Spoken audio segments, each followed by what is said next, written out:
Welcome to the fourth session in our People Development Series. Our goal in this series is to change our perspective. We believe it is important to change our approach to people from one of management to one of growth facilitation. It is as simple and as complicated as that. This series offers practical ways to shift our perspective and approach. In our prior sessions, we've talked about walking the garden, which allows us to understand employees and their real needs and create authentic relationships. In our second session, we talked about pruning to help employees find and develop meaningful direction in their careers and better contribute to the organization or the organizational goals in a focused way. And in our last webinar, we talked about how to apply some of these principles generally to develop all employees within the organization. Today, we want to build on that and talk about ways to apply these principles to support manager development. Yes, management activities and managers are important, even when we shift our approach from a management mindset. We still need managers to assure, for example, specific performance goals are met and to control expenditures. But management functions are much easier and more effective when managers adopt a growth mindset. Let's introduce ourselves. Many of you may know us from previous webinars or from working with us. We put up with Wes because he helped develop our humaculture philosophy and our approach. And Steve is one of 12 children who has watched 84 nieces and nephews grow and develop their own families, which makes him uniquely qualified to speak about people development and growth facilitation. He's great at encouraging people to envision a better way. Yeah, and Christi, I've come to know her well through these, loves travel and learning about people and different cultures. She has more than 30 years of experience in people and leadership development and traditional human resources work. And she tries really hard to keep Steve and me out of trouble and on track. Which does not always work. So with that said, thank you for joining us today, and let's jump right in. So Wes, which dimensions of humaculture apply in today's discussion? Well, if you've joined us before, you've heard us say that in other webinars that each dimension has an impact on all the others. In fact, that's the idea behind humaculture. The whole idea is that the dimensions will provide a much better way for organizations to understand organizations and then give us a better way to make decisions about the organization or business or other business decisions in a more holistic and effective way. So today we're talking about manager development, and that leads us to think about growth facilitation and how to apply these principles in ways that help managers encourage growth and productivity while continuing to do a great job of managing those things that truly require management. The organization and people are the two dimensions most directly related, but rewards and intangible assets are also critical considerations. So how are we going to apply this? Well, I think there are several destructive views of people as they relate to the organization. These views often lead the manager to take approaches that are unproductive at best and may lead organizations to dramatically underperform relative to their potential. Managers are critical to the success of the organization, but these views may lead managers to make huge mistakes in dealing with employees working within the area of the manager's span of control.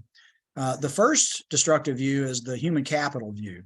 Employees are not capital of the organization. The employees use the organization's capital to carry out the mission of the organization, but they're not owned property of the organization. Another potentially destructive view is the view of human resources.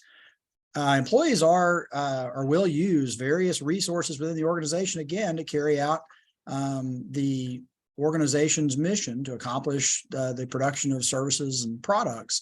And there is a sense in which you might think of a person as a resource. But I think really what we're talking about is that they are uniquely suited by experience or skills to fulfill a certain role within the organization or on teams that we build. So even that human resource view can be a bit misleading. Which is true, right? So humaculture helps us understand the organization in a truer sense. And this is the first step in developing that growth facilitation mindset. Mm-hmm. So without a correct view of people in the organization, it's easy to become reactive and fall into the trap of only focusing on star employees, especially if the organization doesn't intentionally develop its employees. Moreover, without a growth facilitation mindset and purposeful plan pervading the culture, managers may tend to view their jobs as managers through the lens of control, which can quickly create a toxic and unproductive work environment.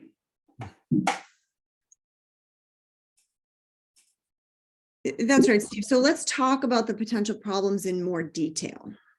So, Christi, what is the star employee syndrome? Well, I suspect most people on this webinar this afternoon have heard of this, right? It's where we know that certain employees always tend to stand out, or potentially some employees tend to stand out in a negative way, right? So we have good performance, we have reasons that may not be so good, and it's easier for managers and leaders to notice those star employees who are in a positive space, and spend most of that time focused on those star positive employees. So it may lead managers to a popularity contest, right? And make inappropriate decisions for promotions and transfers. But if you're performing badly, then it's a negative effect for the organization overall. And this unwarranted attention is a distractor from effective people development and appropriate transitions that are needed by high-performing organizations or teams. A teacher's pet can really be a bit demoralizing to the rest of the team, right? Just as the treatment of a star employee who receives extra attention can lead to employee disengagement overall. So many people believe the best, most experienced employee makes the best manager. Is that true? Are star employees always good at elevating the people around them? What if your best employee doesn't want to be a manager or possess the personality traits to be a good manager? Will promoting a person who lacks the desire or temperament to be a manager lead to a failure of the organization or a failure of the person promoted? Then how do we identify those people who will make good managers? Yeah, those are great questions, Steve. And later we'll share some thoughts about how to avoid this star employee syndrome, as well as how to identify and develop better managers. So, Christi, can you tell us a little bit about the problems an organization may face when they don't really have an intentional people development mindset? Yeah. So when there's no proactive approach to people development, managers tend to be reactive. So that may be a leading contributor to a star employee syndrome.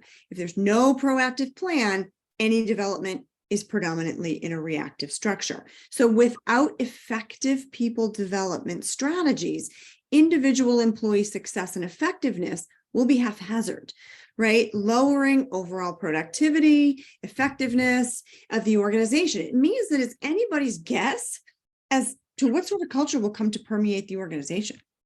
Yeah, and Christi, that's exactly sounds exactly like the problem that this photo is illustrating. In my experience in working with landscape designers and gardeners, many fail to consider a plant's mature size when they plant it. And when you don't really understand that, you don't have a good plan for that plant's long-term goals, you're going to have to react to problems that occur later just by virtue of that lack of planning. So in the case of this photo, you can tell clearly someone planted this tree in a little box, a little planter area on the sidewalk along the road, and it's grown now to its full size, but whether it was, they didn't know it or they just didn't take into account that full size, it's now cracking up the sidewalk and the curb and probably damaging the street. And so there's going to be a reaction here that could have been avoided had they given thought to that need of the plant's full size. That makes a lot of sense. That is probably why managers in some organizations feel they need to resort to an environment of control to keep employees in a little box or make sure employees get things done. Yeah, and those attempts to control and keep people in that proverbial box can lead to some real problems. So we want to share a quick video clip from a classic Charlton Heston movie, Ben-Hur, and I think it's an extreme example of this concept of control and toxicity. Who are all condemned men, We keep you alive to serve this ship. Serve real well and live. Wow, now that's a toxic culture, right? So ultimately, the only thing they care about is that ship getting rowed. So if you want to live, if you want to eat, you better row. Yeah, exactly. Yeah. And it's more, I think, Christi, it's more extreme, obviously. And that was the point of it. It's an extreme example than any modern employer. But I do remember early in my career as a consultant, that I had my record hours in a week for billable time was 93 hours. That was really hard on me and my family, very stressful situation. And when I found a new job with a regional health plan, I was later, I gave my boss, my current consulting boss at that time, as a reference. And I was later talking to the CFO of the health plan who hired me. And he said, when I talked to him, it was the strangest thing. He said, well, Wes is a great employee, but he just seems a little burnt out. We've been having a lot of trouble getting many hours out of him lately. That is interesting. We probably all experienced that to some extent. So a controlling culture quickly becomes a toxic culture, right? Just prior to this clip, the Roman centurion claims that the hate among the rowers was good, keeping them alive and strong. But a workforce filled with discontent, grumbling, and ill will can quickly destroy the organization. The culture of control cultivates an environment of micromanaging, shuts down honest communication, it stifles creativity and independence, intensifies stress in highly procedural jobs, and results in high levels of presenteeism, absence, and turnover, all examples of employee withdrawal. They're withdrawing from their job. And reactive managers may feel that the only tool they have in their toolbox is fear, intimidation, control. So perhaps they believe they can control employees because the employees fear losing their job. And obviously that's the wrong way to think about it, right? Maybe the organization's even profitable in some cases under these conditions, but is it really as productive as it really could be? Yeah, even attempting to control or coerce employees by paying extra pay or adding exceedingly rich benefits may backfire. Yeah, in fact, Steve, there's an interesting horticultural parallel here, and that's that, you want to grow a plant, so you throw a lot of fertilizer on it. And in some cases, it just ends up being toxic to the plant and burns it. But in other cases, rather than getting high productivity, you get a plant that produces lots of green leaves and seldom any fruit. So you have unintended consequences from that poorly designed, in this case, benefit or compensation structure for that plant. So as we've noted in our previous webinars in this series, we believe it's important that in order to make this shift from a culture of toxicity, we must shift from that management perspective to a growth facilitation mindset. And we're going to show you how you do that. Yeah, that's the point of the series, isn't it? That's really what we're getting at. Right. Many, if not most organizations, spend a lot of time and energy managing employees and performance. We can all fall into the trap of focusing on checklists of competencies, getting the annual performance appraisal process completed and the paperwork filed. Again, our goal with this webinar series is to change our thinking, to change our mindset from one of managing problems to one of growth facilitation. Yeah, Steve. So why don't we stop thinking about, that point in time evaluation or performance appraisal and start thinking about continuous collaboration and stop thinking about, just focusing on the problems and evaluating the past and start thinking about, well, what do we need to do to carry out the mission of our organization to be productive? And what do we need to do to get there?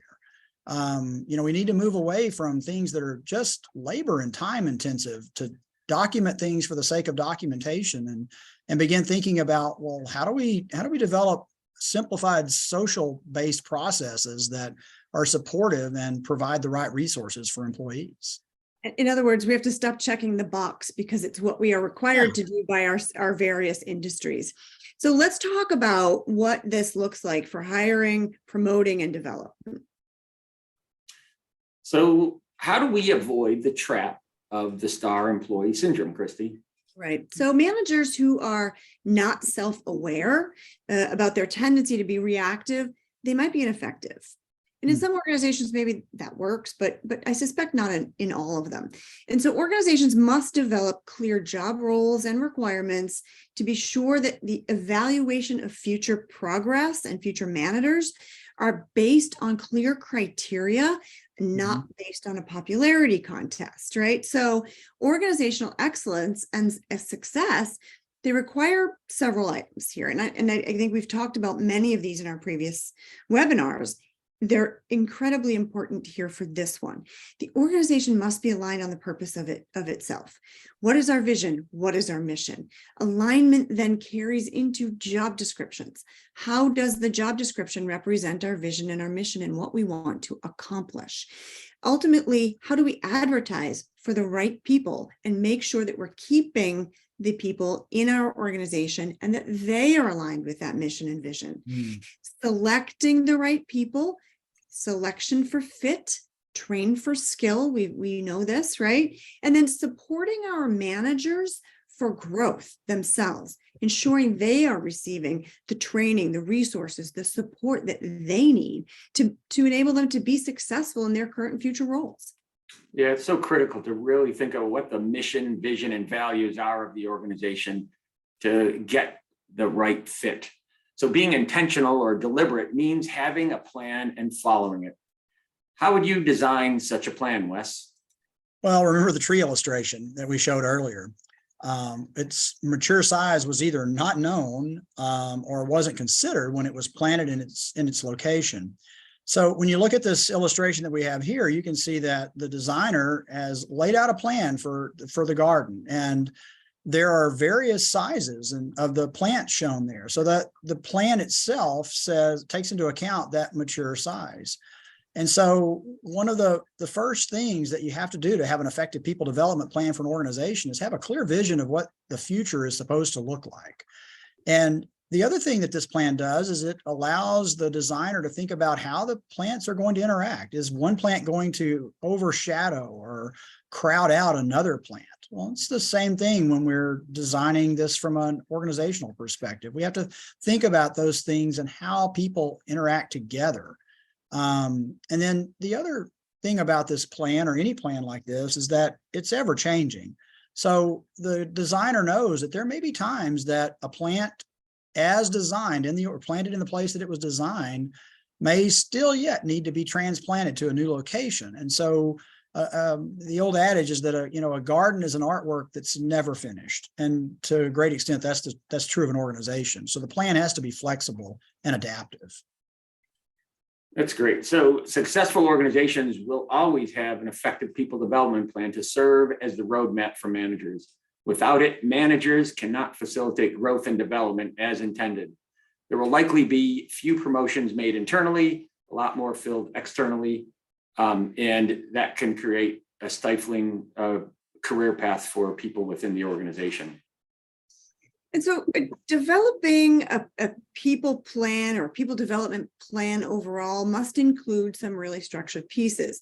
And so, making sure that you have, for one, a succession plan that includes guidelines for intentionally promoting individuals into specific positions that might not be for the entire organization. Specific positions, start small. And then individual development plans. So making sure that those folks you've identified for potential promotion and succession know what it is that we expect of them. Professional development goals, whether they're for upward mobility or sideways mobility, either way for all employees, making sure that there's access to continuing education and support, delegating responsibility throughout that process and utilizing that individual development plan to do so that they're learning on the job, and ultimately measuring success, right? Because with regular bi-directional conversations, in other words, actually walking our garden, it's how we know how we're being successful. Absolutely. That sounds great, Christi. And Steve has a couple of examples here, an example of how this might play out in an organization. Steve, you want to share those with us? Well, have you ever been a coach? Have you ever actually seen a coach actually play in a game he or she is coaching? No. Does the coach direct every step or action a player takes? Not usually. but the coach is completely invested in the success of the team as well as the individuals. Yeah, and I like this example of a coach, and a coach, like you said, Steve, occasionally might actually be part of the team in some ways. But the idea here with humaculture, the humaculture metaphor, is that managers are both gardeners and they are also plants or employees planted in the organization. And so the metaphor allows us to view them in their respective roles effectively from both angles. So do the employees have the necessary resources to do the job? Are the employees compensated fairly so they are able to thrive personally? Are the employees supported and trained adequately? I think what we need to think about is the right plan, right? A manager will be able to adopt, a strong manager who has a effective people development plan will be able to adapt a growth facilitation or servant mindset in order to foster teamwork, collaboration, gamification, cross-training. All of these items bring this opportunity together in order to be successful. Yes, this brings us back to our first session where we were talking about walking the garden. When a manager truly knows the employees well, they will be in a much better position to help them grow.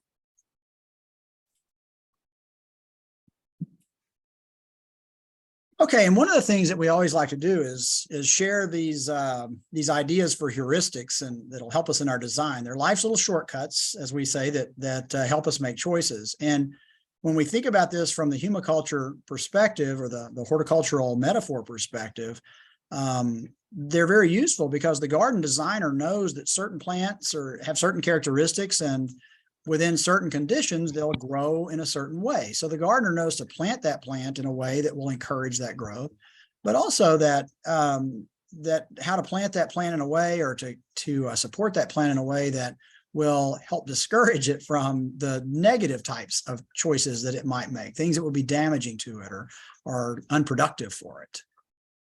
Yeah, I want to share 4 today from our library of heuristics. 2 are enablers and 2 are inhibitors. All 4 will help us as we think about how employees are likely to respond to our employee development efforts. So let's talk about the enablers first. Yeah, the first 2 that are green are examples of heuristics used to facilitate growth. You've heard the old adage, what doesn't kill you makes you grow stronger.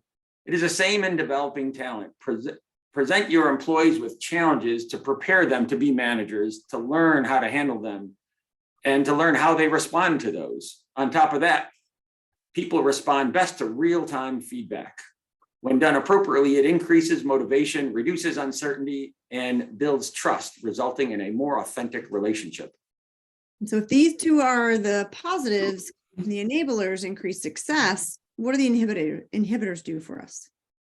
Well, the second 2 are red as are examples of how heuristics may inhibit growth facilitation.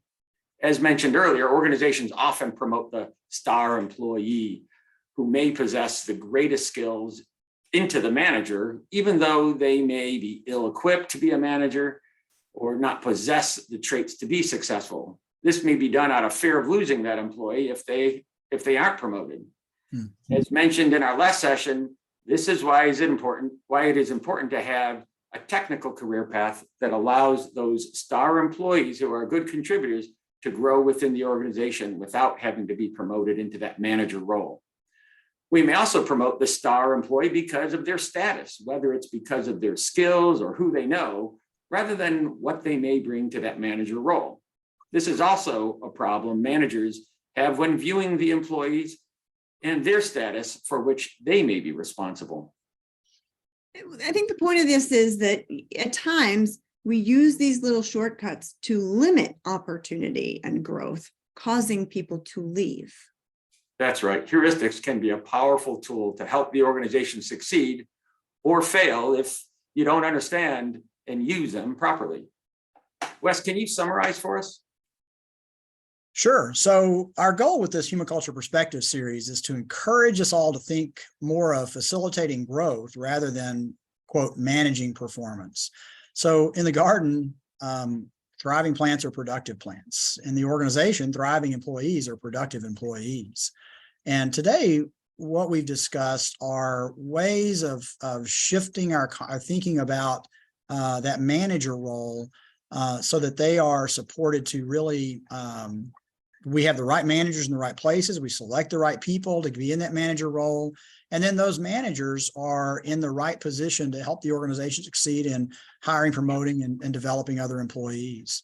So when we shift from that management mindset to a growth facilitation mindset, that's really the foundation of effective people development and leading to the success of the organization. So in the remaining webinar, though, of the series, what we want to focus on is leaders and leadership. Steve, you want to tell us a little bit about our last webinar in this series? Sure. Our last webinar in this series focuses on leadership and leaders. Is there a difference between a manager and a leader? As you can see in this cartoon, a lack of leadership leads to a lack of progress. We believe the answer is a resounding yes. We'll explore the difference and talk about ways we can develop leaders within the organization. Our next session is April 20th, so please make sure you register. Looks like we have time for a few questions. Let's start with one. Please post if you have any additional questions. So how do you avoid dedicating so much time to the star and negative star employees? Well, Christi, that sounds like a question just for you. Sounds like it to me as well. So, look, ultimately we spend 80% of our time with 20% of our staff. If we can work the mission, the vision into job descriptions, the hiring process, and for those who are already in the organization, the retention process, reset expectations so people know exactly what it is that are expected of them when they come into work every single day. We all want those guardrails. We all want to make sure we are doing the right thing for the organization overall. And we want to make sure that when we say, this is what I am hoping for you to do, it's not hoping. I expect you to come to work, show up on time, and do what I expect you to do within that job description essential functions, right? So how do we stop spending that time on that 20%? Making sure those clear expectations, we set those clear expectations, we're effectively communicating, and then we hold people accountable. Yeah. So in other words, I think what you're saying is that if you fail to plan, you're planning to fail. Yes. Yes. All right. So just to build on that, we also need to think about how you design your whole reward system from a behavioral perspective and the whole process for performance management to ensure that all time isn't focused on those that are your star or negative star employees. I've got another question. We have, can a manager really be both a coach and a manager? I thought mentors should be a different person. Well, Steve, it sounds like you talked about that a lot in that section. Why don't you take that question? Well, I think it's important to have a separate mentor where the employee could feel comfortable to share things that they might not feel comfortable sharing with the manager for fear it might impact their performance review. However, an employee needs to feel like that manager is coaching and developing them and has that employee's interest in mind to build that trusted, authentic relationship. They need to be motivated to be the best possible employee and to grow you within the organization. Yeah, I think we're getting close to running out of time, but I will say that that's, that as a gardener, if you want to apply this humaculture metaphor to this, if I don't have a genuine interest in the plants that I'm growing, I'm probably not going to be very good at supporting them and being productive, right? Yeah, that's right. Right, so there was a Q&A question or statement here from Lee Stepan, who says, there can be people development strategies that are damaging as well. Think about that bottom 10% strategy. Lee is right about that. Mm-hmm. So there are organizations out there who say that every year we're going to take 10% of that, the bottom 10% out of this organization. That can be damaging. You are right about that. So you want to be careful about what those strategies include and the transparency of those strategies. Yeah, that's those unintended consequences. We need to try to think through those. Absolutely. That's great. All right, looks like we're out of time now. I wanted to thank you all for joining us today. We hope you find this helpful. We would love to hear from you, to learn more from you about your specific challenges or circumstances. Please remember to register for our next session in this series and complete the survey you will receive following the session. We value your feedback. If you've been following us, you've probably noticed that we've been incorporating your feedback into our subsequent sessions. Thanks and have a great day. Thanks, everybody. Thank you.